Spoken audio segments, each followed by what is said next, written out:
Olá pessoal, sejam todos bem-vindos a mais um podcast Danilo Palma. Muito obrigado pela tua parceria, pela tua companhia, você que está conectado comigo nas minhas redes sociais, @DaniloPalmaSP e também pelo meu site, www.danilopalma.com.br. O meu nome é Danilo Palma, o meu sinal em Libras é um D com uma palma e a minha autodescrição, para a gente gerar mais acessibilidade, além da nossa intérprete de Libras que está aqui ao meu lado esquerdo, eu estou com uma camisa preta, estou sentado no cenário do meu estúdio aqui do podcast da Ridger Comunicação, tenho pele negra, estou sem barba, meu cabelo é curto, também na cor preta. Quem está aqui comigo hoje no meu estúdio é ele, Tomás Cavalaro, ele que é especialista em gestão ambiental. A gente vai falar muito sobre sustentabilidade e também sobre ações de políticas públicas para o meio ambiente.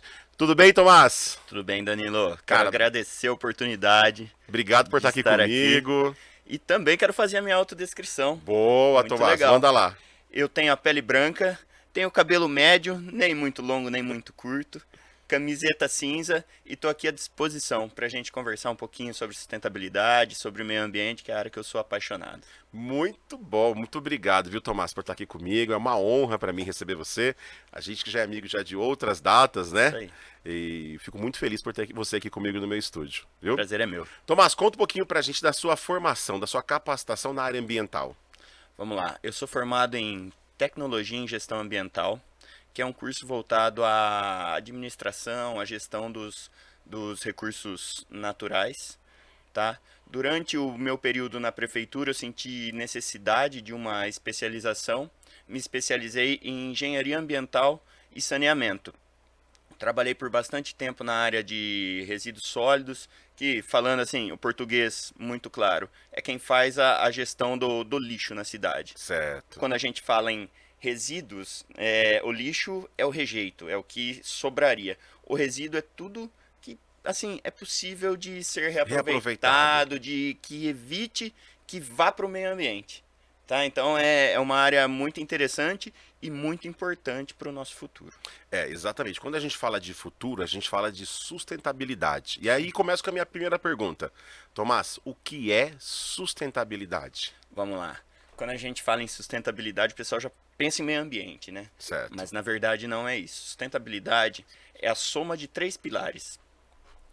O pilar ambiental, que realmente é voltado aos recursos ambientais, a água, minério, madeira, ar, tudo que a gente consome. Tudo que a gente consome hoje tem origem na natureza. A mesa, o celular, o carro, ou seja, essa é a parte ambiental, onde a gente precisa preservar para esta e para as próximas gerações. Não é apenas pensar na gente, a gente não pode ser egoísta, né? O segundo pilar é o pilar social, ou seja, as pessoas têm que estar bem amparadas, têm que ter uma condição decente de vida para que a sociedade consiga caminhar de uma forma boa, para que a sociedade esteja mais equilibrada e que as pessoas tenham uma vida decente, uma vida legal, uma vida prazerosa. E o terceiro pilar é o econômico, que envolve a questão financeira, a questão de trabalho, a questão de geração de renda, que os três se somando fazem com que a sociedade se equilibre e se torne um ambiente legal para que a gente consiga viver de forma prazerosa, de forma legal. Tomás, quando a gente fala assim que a sociedade, para que tudo se equilibre, a gente tem que falar dos deveres também, né? Sim. Quais são, de fato, os deveres da sociedade quando a gente fala em sustentabilidade?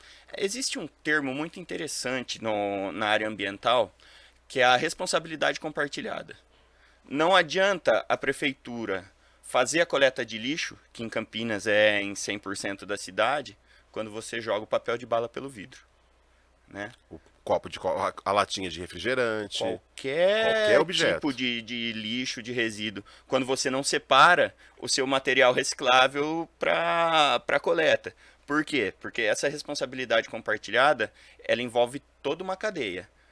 Eu, como cidadão, separo, a prefeitura coleta, nós entregamos em uma cooperativa de reciclagem, gera-se renda para essa cooperativa, gera-se recurso ambiental, não se extrai da natureza, ou seja, o ciclo da sustentabilidade se sustenta, na minha opinião, muito mais na proatividade do cidadão do que nas políticas públicas. A política pública é interessante, ela dá norte, mas se não tiver a proatividade para fazer com que essa política flore, né? ela tenha estrutura, ela não vai funcionar. Tá? Qual que é a maior dificuldade, assim, você como gestor ambiental, o que você acompanha hoje no dia a dia da sociedade quando a gente fala dessa conscientização? Existem dois discursos, Danilo. Todo mundo valoriza, vou dar um exemplo prático aqui. Todo mundo valoriza a árvore plantada na praça. Porém, existe um processo de autorização para corte de árvore quando você quer cortar árvore na sua casa. Se é uma árvore nativa, você compensa com o plantio de 25 árvores. Se é uma árvore exótica, você compensa com o plantio de 15. Então, não corte a árvore da praça. Porém, quando eu for cortar a árvore da minha casa, eu vou fazer de tudo para não fazer o licenciamento, para não ter o ônus de fazer a compensação ambiental. Então, assim, a gente precisa que as pessoas entendam que todo impacto que a gente causa, a gente tem que compensar, porque senão o recurso ambiental vai durar apenas para essa geração, não vai durar para a próxima. E quando a gente fala na próxima, a gente está falando em filhos, em netos, em bisnetos. Eu tenho até um exemplo, Tomás. Por exemplo, eu tenho uma grande amiga que ela comprou um terreno, né? E esse terreno tem uma árvore dentro, no meio desse terreno, um terreno em condomínio fechado. E aí, quando ela foi fazer a solicitação da retirada dessa árvore, ela encontrou, inclusive, algumas barreiras, né, para poder tirar essa árvore daquele local ou eliminar, literalmente, podar, não só podar, a retirada da árvore, supressão. Né? A supressão da árvore, porque ela não conseguiu caminhar dentro do processo de políticas públicas para que esse processo andasse. Como que funciona isso hoje? Foi uma dificuldade de uma pessoa que eu conheço e que deve ser dificuldade de muita gente. Sim, Como que funciona isso hoje, Tomás? Em Campinas, falar especificamente da nossa cidade, a gente tem um sistema muito moderno, chama-se licenciamento ambiental online, qualquer um pode criar um perfil. Você anexa algumas fotos, identifica a árvore e a prefeitura autoriza. Eu estou falando isso de forma simplificada. Simples. Porém, assim, existem pessoas que não têm a intimidade com a tecnologia, exatamente, e encontram alguma dificuldade. Eu aconselho dois caminhos. Primeiro, um profissional habilitado. Porém, quem é esse profissional, Tomás? Eu faço isso. Tá? Até 10 árvores. É o gestor ambiental.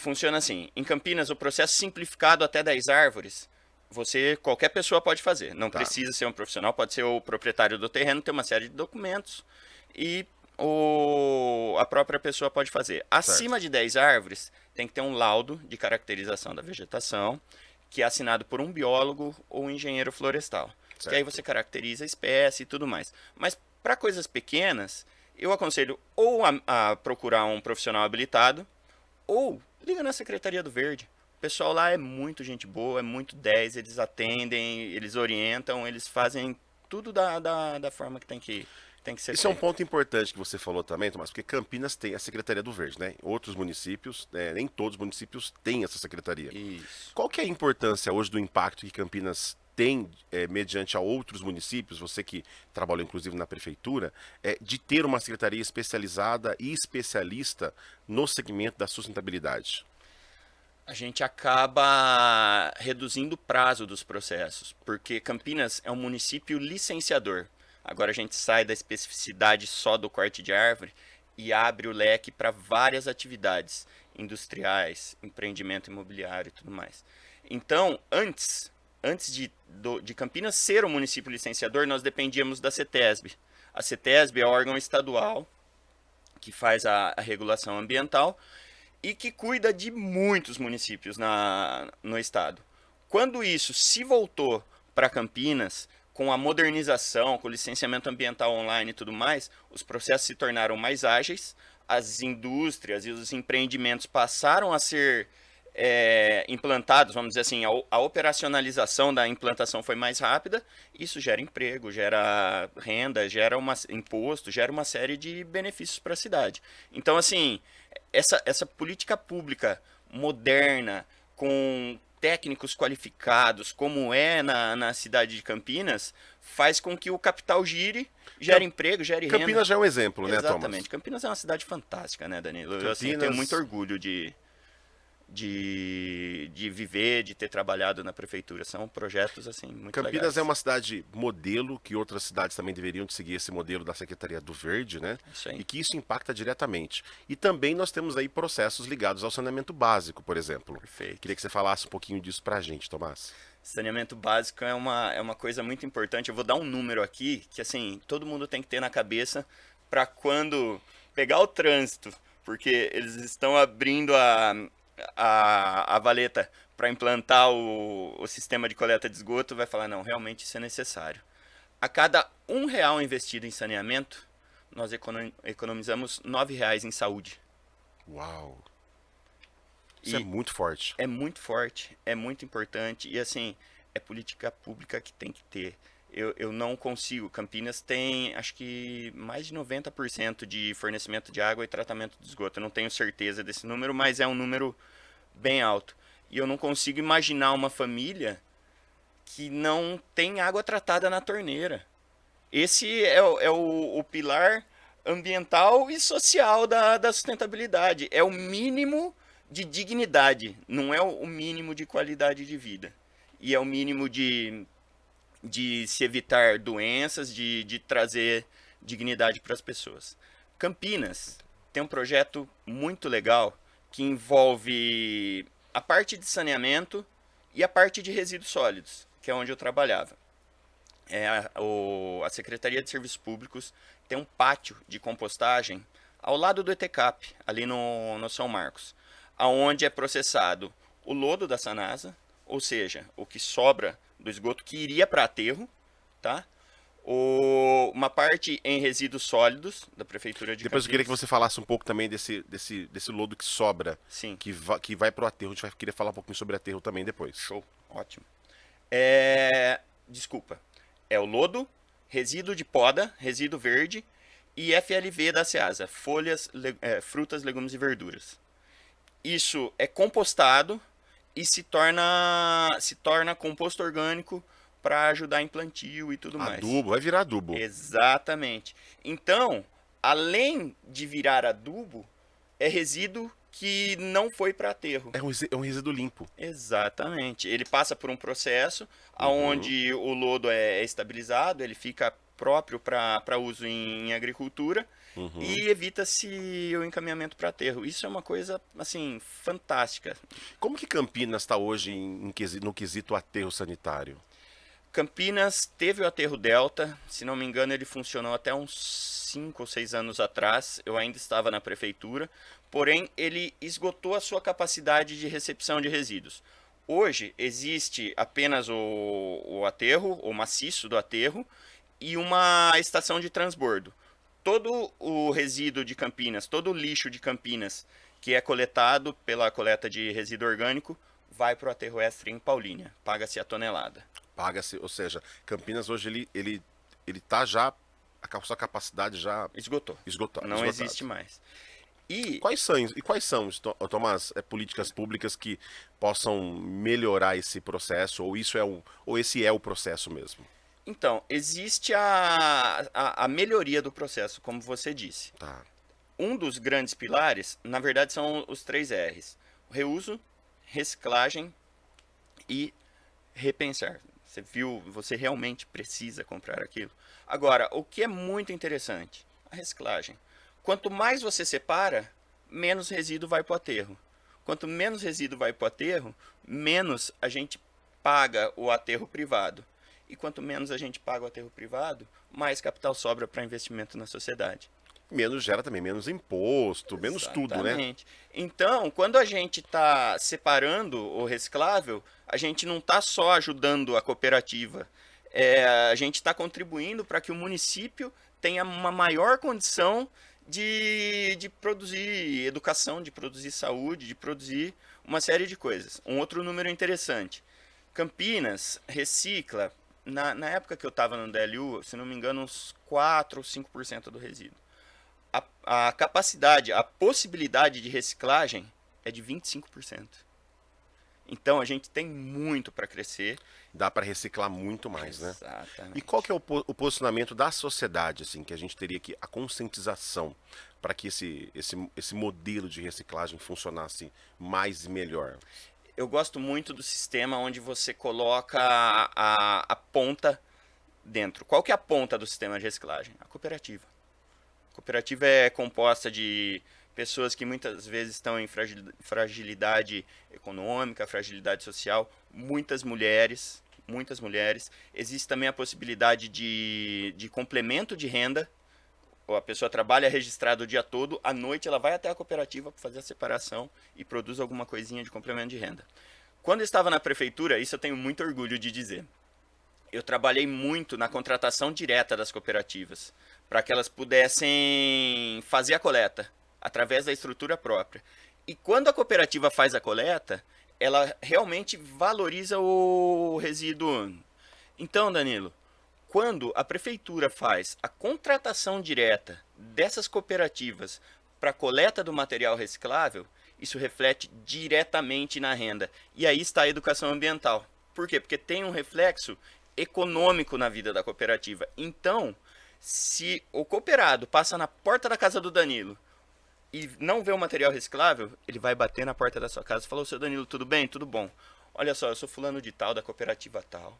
Eu faço a coleta aqui na sua rua e eu queria muito pedir para o senhor separar o material reciclável, porque isso reflete na minha renda. Então eu preciso muito que o senhor faça isso."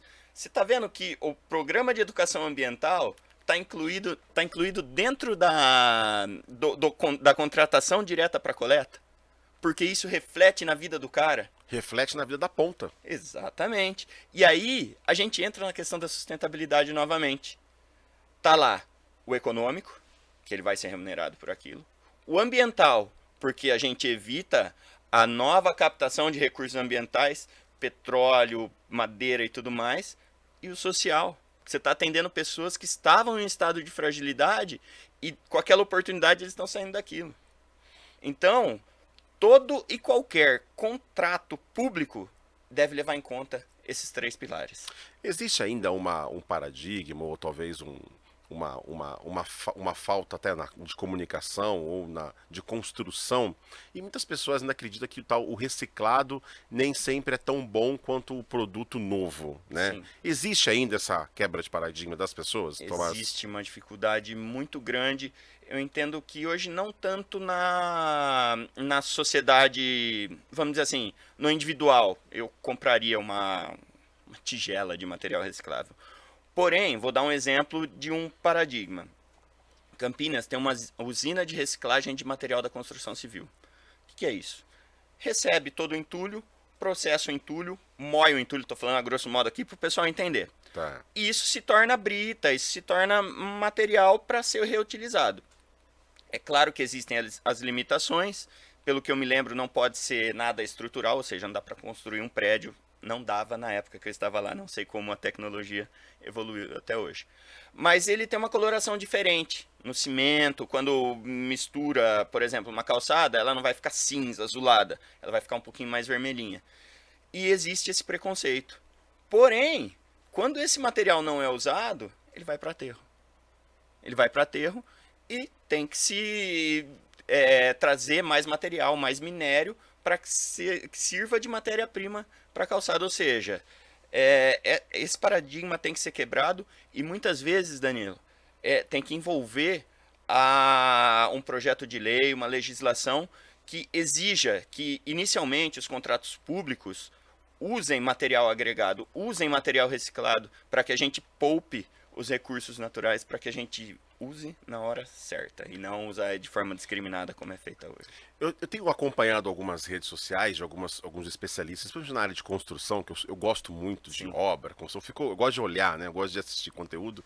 E aí eu tenho visto que existe uma nova tendência vindo, por exemplo, quando a gente fala de construção limpa, Sim. né? Com menos resíduos, com menos lixo, com menos Sim. entulho. Então eles estão fazendo hoje muito aquelas obras com EPS. Como que o meio ambiente reage a isso? Por exemplo, é um tipo de isopor, né? Na verdade, Sim. isopor é uma marca, né? Sim. EPS é a matéria-prima. Como que o sistema de sustentabilidade da ambiental reage a essas obras com menos entulho, com menos lixo, vamos dizer assim, e com certeza de forma mais limpa. Qual que é o impacto que isso gera no meio ambiente? Sim. O processo de licenciamento ambiental, ele trouxe muita clareza. É a regulamentação da atividade. Um dos documentos exigidos, tanto pela CETESB quanto pela Secretaria do Verde aqui de Campinas hoje, é o Plano de Gestão de Resíduos da Construção Civil da obra.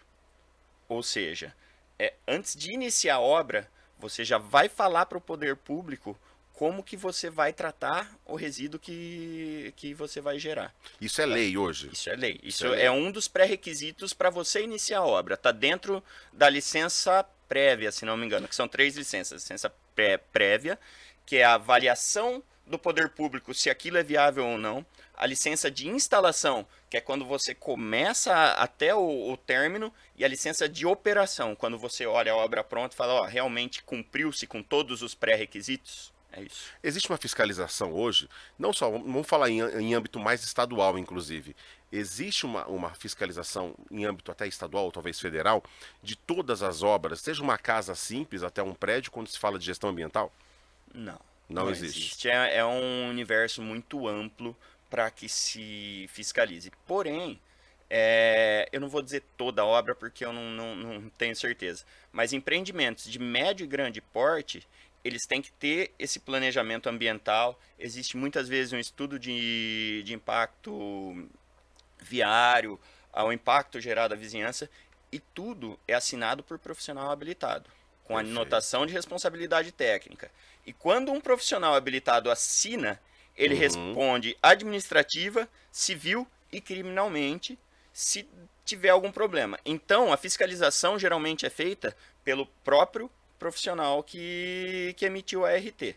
É claro que existem profissionais sérios e profissionais que não são sérios, mas a responsabilização é possível, tá? E isso também gera um reflexo no sistema de saúde, né? Hoje, as pessoas, quando você consegue ter essa normativa, essa fiscalização, por exemplo, do lixo da obra, que a gente também pode levar em consideração o lixo do mercado, que são os restos, os resíduos líquidos e sólidos que são descartados. Sim. Você tem uma política pública ligada à saúde pública também. Sim. O saneamento, ele é sempre diretamente ligado à saúde pública. À saúde. Ele reflete na saúde, na verdade, né? Hoje, nós temos tanto o Plano Nacional de Resíduos Sólidos como o estadual, que estabeleceu, isso é antigo já, tá? De 2010, estabeleceu a logística reversa. Do que se trata a logística reversa? Principalmente pensando em resíduos perigosos, como agrotóxico, óleo e outros resíduos. Tudo o que a empresa produz, ela tem que receber de volta e tratar. Tá? Então, tem uma série de resíduos específicos. Hoje, a CETESB, no licenciamento, já exige esse plano de logística reversa para as indústrias, mas a Lei 2.305, de 2010, que é o Plano Nacional de Gestão de Resíduos Sólidos, ela estabelece resíduos como lâmpada fluorescente, que tem metais pesados, óleo, agrotóxicos, pilhas e baterias, eletroeletrônicos, e são cadeias que estão sendo instaladas, e eu fico muito feliz isso, demorou, mas são cadeias que estão sendo instaladas e funcionam. Principalmente óleo, pilhas e baterias e lâmpadas fluorescentes agora estava começando a evoluir, a funcionar. E tem um outro reflexo da logística reversa. Antigamente, a prefeitura tinha que tratar a lâmpada. E hoje, é caro. É muito caro esse tratamento. É caro. tratamento. Custa R$ 1,50, R$ 1,80 cada lâmpada. Aí quando você coloca no montante de milhões... Uma cidade de 1.200.000 habitantes, o quanto gera de lâmpada. E hoje a Reciclos, que é o órgão da logística reversa, já está começando a fazer essa coleta. Ainda não está 100%, mas o ótimo é inimigo do bom, né? Exato. O importante já é fazer, né? Exatamente, a gente precisa fazer funcionar. E mais uma informação, Danilão, eu começo a falar, você vai me cortando, cara, porque eu sou... Não vou te cortar nada, tagarela. Eu vou deixar o Tomás falar. Eu tô aprendendo um monte aqui contigo. Nós temos em Campinas 14 ecopontos. O que é o ecoponto? O ecoponto é um ponto de entrega voluntária, aonde recebe-se os 4 materiais recicláveis: papel, plástico, madeira e vidro. Certo. Recebe-se óleo de cozinha, que é uma coisa muito importante de separar, porque se jogar o óleo de cozinha no ralo, ele polui e muito. Eu não vou me lembrar o número aqui agora, mas assim, ele acaba com. Ele é muito Poluente. pesado para água. Tá. Resíduo da construção civil, até 1 m cúbico. Ou seja, fez a reforminha de casa, não joga no terreno baldio. Leva no ecoponto. Resíduo de poda, fez a poda de casa, leva no ecoponto. Na minha época tinha 14 ou 15 ecopontos. Eu espero que isso tenha se expandido, porque assim, é um programa barato para a prefeitura e que tem um reflexo muito legal de deixar o bairro mais limpo. As pessoas têm acesso. Porque também não adianta eu cobrar o cidadão, falar, você não vai jogar lixo na rua, não vai jogar entulho na rua. Mas eu também não dou um Mas local onde eu para jogo, ele. então, eu vou deixar em casa até você me dar uma solução. Então, assim, é a comunicação do poder público com a sociedade, os dois trabalhando juntos para que a cidade melhore. Isso é muito legal. Muito bom. E falando para os dois trabalhar, para que trabalhe melhor, ô Tomás, como ser uma cidade, um estado, um país mais sustentável? É o que eu disse, Danilo, a gente precisa ter regulamentação, a gente precisa fazer com que as leis exijam, porém a educação ambiental é imprescindível. As pessoas precisam entender a importância de não jogar o papel de bala, não jogar a lata, porque isso, além de prejudicar o meio ambiente, trazer custo para a prefeitura, ainda tira a possibilidade de ganho de quem está precisando lá na frente. As pessoas, mas isso é falta de informação, porque eu tenho fé na sociedade. A sociedade é composta de mais pessoas boas do que de pessoas ruins. Eu tenho certeza disso. E muitas vezes essa informação não chega. Não chega. Não chega. E aí você tem que fazer chegar para mudar a cultura. É um processo demorado, mas que a gente precisa começar agora. Porque se a gente começar daqui a 10 anos, vai levar mais 10 anos para startar e mudar. Eu me lembro em 2010, né? Nós tivemos um grande evento em Campinas na época e a minha empresa na época estava envolvida num projeto, né? E o tema do projeto era Brasil 2020. Né? E nós falávamos, e tudo na época que se falava, né, está acontecendo realmente agora. Na verdade, de forma até pior, né, de uma forma até mais agressiva. E era um projeto de responsabilidade socioambiental, um projeto grande que aconteceu. Inclusive, a minha empresa na época agenciou os projetos, e a gente ouvia falar de políticas públicas de uma forma mais singela, né, mais tranquila, não tão forte como é falado hoje.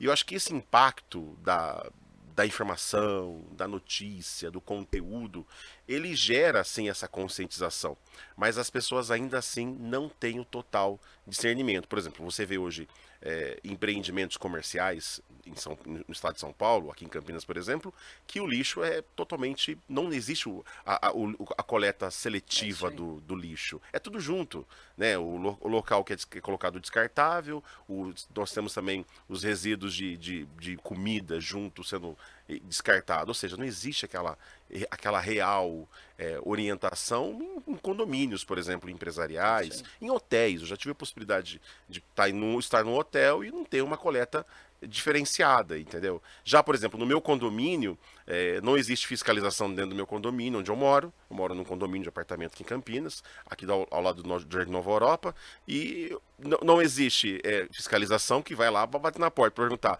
viu, vocês estão fazendo a coleta seletiva? Sim. Mas os moradores, todos os moradores, nós nos unimos para fazer essa distribuição dos resíduos. Então, por exemplo, hoje nós temos instalados dentro do condomínio um espaço só para descartáveis, só para recicláveis, desculpe. Tudo que é reciclado vai para esse espaço. O que é lixo, resto de alimentos, vai para um outro espaço. Essa conscientização, ela parte mais das pessoas. Como fazer políticas públicas para que essas pessoas se conscientizem ainda mais, Tomás? As pessoas precisam entender a cadeia, na minha opinião. Entender que toda atitude, todo trabalho nesse sentido reflete de forma extremamente positiva na sociedade. Não é falar, eu vou separar o plástico aqui porque realmente eu tenho que separar. Não, eu vou separar o plástico porque isso vai para a cooperativa, isso vai fazer com que a gente... E lá hoje tem uma cooperativa que vai toda terça, isso, se não me engano. Eles vão de terça e quinta. Eles encostam o caminhãozinho deles, aí eles fazem toda a retirada. Sabe que aconteceu uma coisa legal, Tomás? Vou compartilhar contigo. Fala aí. A Gabi, a minha filha de 7 anos, vai fazer 8 anos agora. A Gabi, ela começou a aprender sobre lixo reciclável. sobre lixo reciclado na escola. E aí um belo dia eu tô saindo com ela de carro e a minha vaga ela fica bem próximo ao local onde é feito os colocado os lixos, né, os resíduos reciclados. E aí ela viu o caminhãozinho, o rapaz pegando os papelões, as caixas e tal, ela falou: "Pai, aquilo ali é lixo reciclado", Olha que a minha legal. filha falou. Ela falou assim: "Olha que legal, pai. O que a gente separou em casa, ele tá pegando aqui, que é nas garrafas PETs". Ou seja, a escola também ela tem uma influência forte em cima disso, né, Tomás? A educação ambiental, ela tem que transcender todas as matérias, né?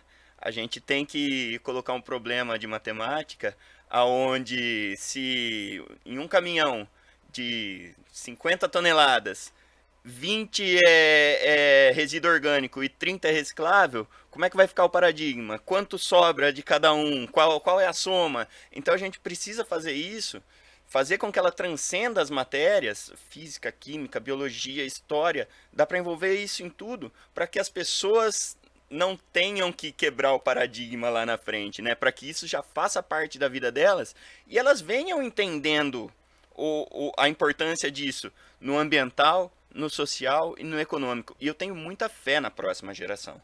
Tenho muita fé porque hoje eu já vejo adolescentes evitando comprar marcas que não trabalham de forma sustentável. Eu tenho certeza que esses adolescentes, quando forem adultos, eles vão evitar ir no hotel aonde não existe a lixeira para separação dos resíduos. E dessa forma, os empreendedores vão ser Obrigados. economicamente forçados a adotar as medidas sustentáveis, porque senão eles vão ganhar dinheiro. Não vai ter o cliente. Exatamente. Então, o caminho é esse. Como eu disse, eu tenho fé na sociedade, eu tenho fé na humanidade. A gente tem mais gente boa do que gente ruim. E o caminho está melhorando. A gente não está andando rápido, mas se está positivo, é sinal que tá legal.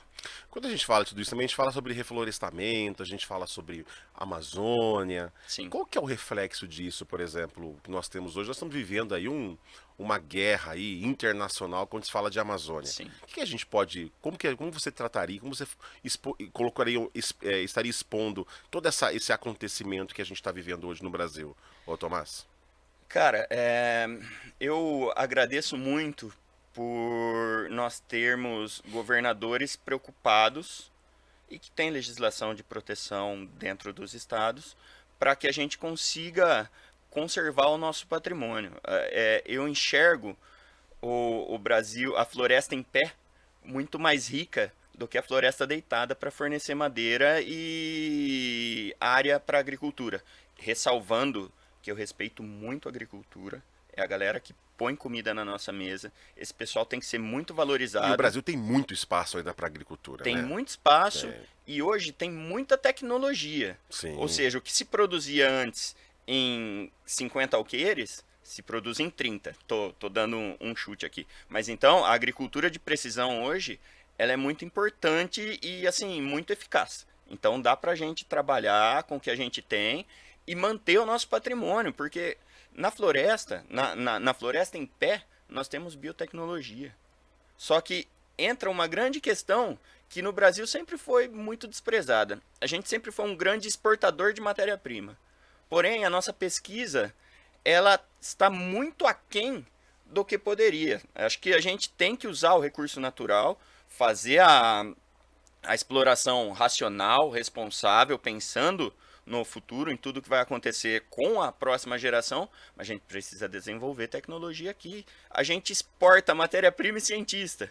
Aí os nossos Nossos cientistas ficam usam a nossa desprovidos. matéria-prima lá fora, produzem material para a gente importar.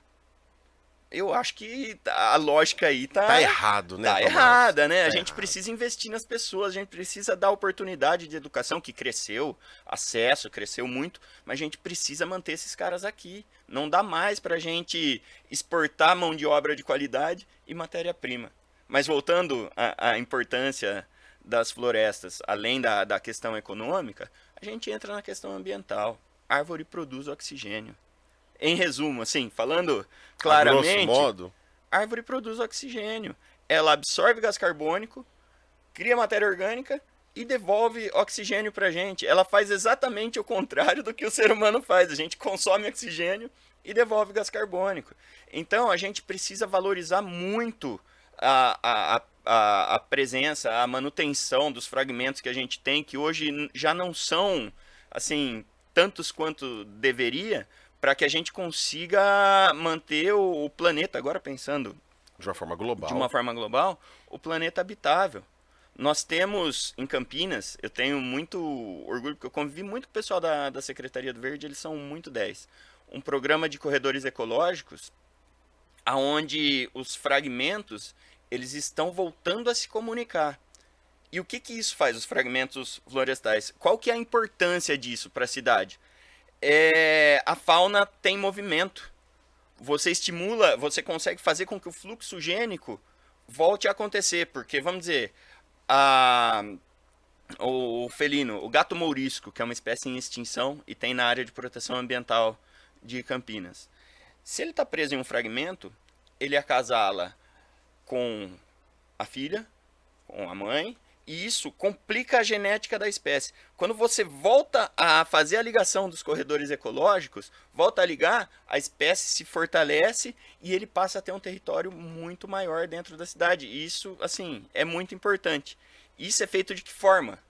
Com a reconstituição das áreas de proteção permanente, que são, em Campinas, geralmente são 30 metros de cada lado dos córregos, que a gente tem córrego na cidade inteira, é impossível não fazer a ligação. Eles vão se comunicar. Exatamente. E as reservas legais das propriedades rurais, que em São Paulo, 20% de toda a propriedade rural, se não me engano, acima de 5 hectares, tem que ter uma reserva florestal densa e bem cuidada. Então, isso traz valor para a cidade. Campinas tem, inclusive, uma área que é ali na Mata Santa Genebra, se não me engano, né, que tem um cuidado, inclusive, com esses quesitos, né? Isso. Campinas é uma unidade de conservação. Campinas tem 2 tipos de unidade de conservação. A Mata Santa Genebra, que é uma área de relevante interesse ecológico. E 2 APAs. A área de proteção ambiental, que envolve Sousas, Joaquim Egídio, Carlos Gomes, Monte Belo, essa região entre Joaquim Egídio até a divisa de Jaguariúna. Certo. E a APA do Campo Grande, que é recente, tem 4 ou 5 anos. E são áreas, especialmente as APAs, a Mata Santa Genebra, ela tem um plano de manejo, ela é fechada, então ela é mais controlada. A área de proteção ambiental, ela é uma área privada, composta de propriedades rurais privadas, onde existem regras mais rígidas para que você consiga trazer sustentabilidade para as propriedades.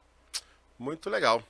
Tomás, como é que eu faço para entrar em contato com o Tomás, caso eu queira falar com o Tomás? Vamos lá, eu tenho o meu Instagram, @Tomás, com TH e Z, Cavalaro, com 2 L's, então, @Tomás Cavalaro, tá? Facebook também, Tomás Cavalaro. Maravilha. Obrigado por ter ficado esse tempo comigo. Obrigado por me ensinar um monte sobre, sobre o segmento ambiental, saneamento básico. Foi muito prazeroso ter você aqui com a gente, viu? Danilo, eu agradeço muito a oportunidade. Acho que informação tem que ser compartilhada. Com certeza. E a gente vai aprendendo um com o outro. Também agradeço muito. Obrigado, Tomás. Obrigado você que esteve presente com a gente durante esse tempo. Um bate-papo gostoso sobre sustentabilidade, sobre meio ambiente. E para você que ainda não segue meu canal, queria convidar você, @DaniloPalmaSP, e também o meu site, www.danilopalma.com.br. Muito obrigado pela tua companhia. No próximo podcast a gente vai estar junto, com certeza, com mais conteúdo, especialmente para você, e acessível, inclusive. Valeu, gente. Até mais. Tchau. Tchau, tchau.